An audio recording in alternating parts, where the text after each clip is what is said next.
سب سے پہلے آپ تمامی سنی حضرات کو عید الاضحیٰ کی ڈھیروں مبارکبادیاں۔ تقبل اللہ منا ومنکم۔ آج عید کی مصروفیات تو ہر کسی کے پاس ہوتی ہی ہے، مگر آپ ہماری ویڈیو اس وقت دیکھ رہے ہیں، مطلب آپ کے پاس اتنا وقت تو فی الحال ضرور ہے جس میں آپ یہ ویڈیو مکمل دیکھ سکیں۔ اور جب آپ ویڈیو دیکھ ہی رہے ہیں تو غیر مقلدین نام نہاد اہل حدیثوں یعنی وہابیوں کی نماز عید پر آج گفتگو ہو جائے اور آپ کی معلومات میں حیران کن اضافہ بھی، نیز وہابیوں کو ایک آئینہ بھی مل جائے جس میں اپنے دعوے کے مطابق یہ لوگ اپنا مکروہ چہرہ دیکھ سکیں، کیونکہ یہ لوگ دعویٰ یہ کرتے ہیں کہ اہل حدیث کے دو اصول اطیع اللہ و اطیع الرسول، مطلب یہ کہ یہ لوگ دعویٰ یہ کرتے ہیں کہ ہر کام میں اللہ اور اس کے رسول صلی اللہ علیہ وآلہ وسلم کی اطاعت کرتے ہیں، مگر اس دعوے میں کتنی سچائی ہے آئیے جانتے ہیں آج کی اس ویڈیو میں۔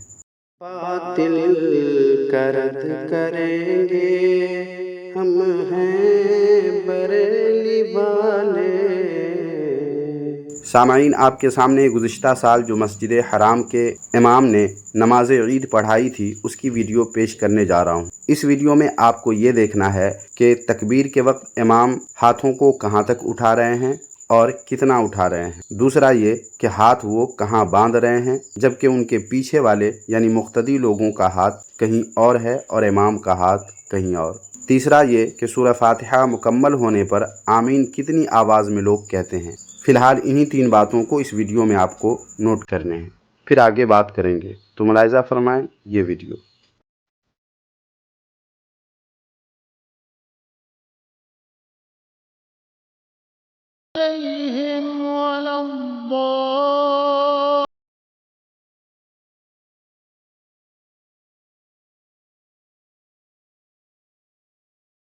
تو سامعین، دیکھا آپ نے کہ امام کعبہ نے نماز عید میں بار بار تکبیرات کہے اور ہاتھوں کو بلند کیا یعنی رفع یدین کیا۔ اب نام نہاد اہل حدیثوں سے میرا مطالبہ یہ ہے کہ آپ کوئی ایک بھی حدیث پیش کریں جس میں حضور صلی اللہ تعالیٰ علیہ وآلہ وسلم نے عید کی نماز میں تکبیرات پر رفع یدین کیے ہوں۔ سامعین، آپ کو بتا دوں کہ ایسی کوئی حدیث یہ نام نہاد اہل حدیث اپنی نماز عید پر پیش نہیں کر سکتے جس میں حضور صلی اللہ تعالیٰ علیہ وآلہ وسلم نے عید کی نماز میں ہر تکبیر پر رفع یدین فرمایا ہو۔ دراصل سامعین، یہ سوال ان سے اس لیے کیا گیا ہے کہ یہ لوگ قیاس کا بھی صاف صاف انکار کر دیتے ہیں اور صرف قرآن اور حدیث پر عمل کرنے کا دعویٰ کرتے ہیں، لہٰذا اپنے دعوے کے مطابق انہیں چاہیے کہ حدیث شریف سے ثبوت پیش کرے کہ جس میں حضور صلی اللہ تعالیٰ علیہ وآلہ وسلم نے نماز عید میں تکبیرات پر رفع یدین فرمایا ہو۔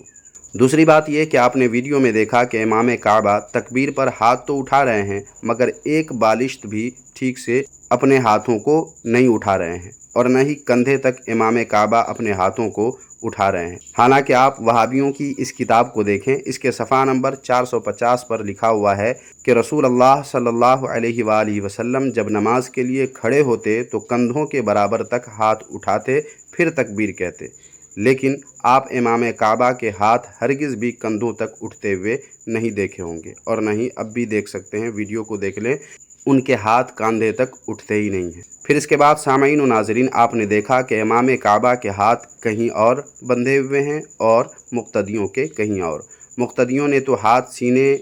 کے قریب یا یوں کہہ لیں کہ سینے پر باندھے ہوئے بھی ہیں، لیکن امام کعبہ ناف پر ہاتھ باندھے ہوئے ہیں، حالانکہ ان نام نہاد اہل حدیثوں کی اسی کتاب کے صفحہ نمبر 167 یعنی 167 پر لکھا ہوا ہے کہ نبی اکرم صلی اللہ علیہ وسلم نماز میں اپنا دایاں ہاتھ بائیں ہاتھ پر رکھ کر انہیں سینے پر باندھا کرتے تھے، لیکن امام کعبہ نے کہاں ہاتھ باندھا ہے؟ سینے پر نہیں بلکہ ناف پر۔ ویڈیو چاہیں تو آپ پھر سے دیکھ سکتے ہیں۔ پھر اس کے بعد سامعین، آپ نے دیکھا کہ سورہ فاتحہ مکمل ہونے پر آمین تو کہا گیا مگر اتنی اونچی آواز میں نہیں کہ مسجد گونج اٹھے، لیکن اہل حدیثوں کی مسجد میں جن کو مشاہدہ ہوگا وہ جانتے ہیں کہ کتنی اونچی آواز میں یہ لوگ آمین کہتے ہیں کہ مسجد گونج جاتی ہے، جس پر یہ لوگ ثبوت بھی پیش کرتے ہیں۔ آپ حضرات بھی وہ حدیث ملاحظہ فرمائیں، دیکھیں پھر اسی کتاب کے صفحہ نمبر 293 پر آمین کہنے سے مسجد کے گونجنے کا ذکر موجود ہے، لیکن امام کعبہ کی جو ویڈیو آپ نے ملاحظہ فرمایا ہے اس میں تو ایسا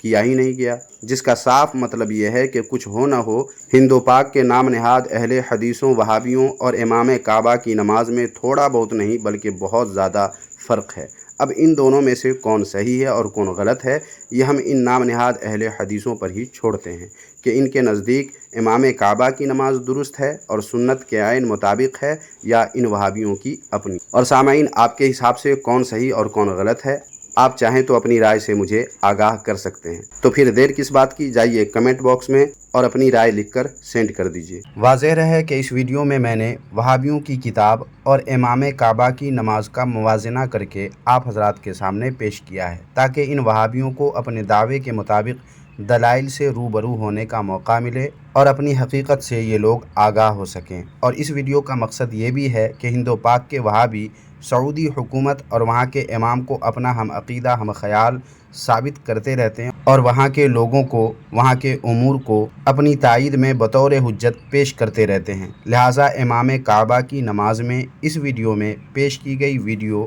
اور وہابیوں کی کتاب کے حوالے ان دونوں کو دیکھ کر اس ویڈیو کو دیکھنے والا بآسانی یہ فیصلہ کر سکتا ہے کہ وہابیوں میں اور سعودیہ کے لوگوں میں بالخصوص وہاں کے امام میں کیسا واضح فرق ہے۔ باقی آپ حضرات کچھ رائے دینا چاہیں تو کمنٹ باکس میں ضرور لکھیں اور ویڈیو کو لائک کر کے جتنا شیئر کر سکتے ہیں کر دیجیے۔ جزاک اللہ خیرہ۔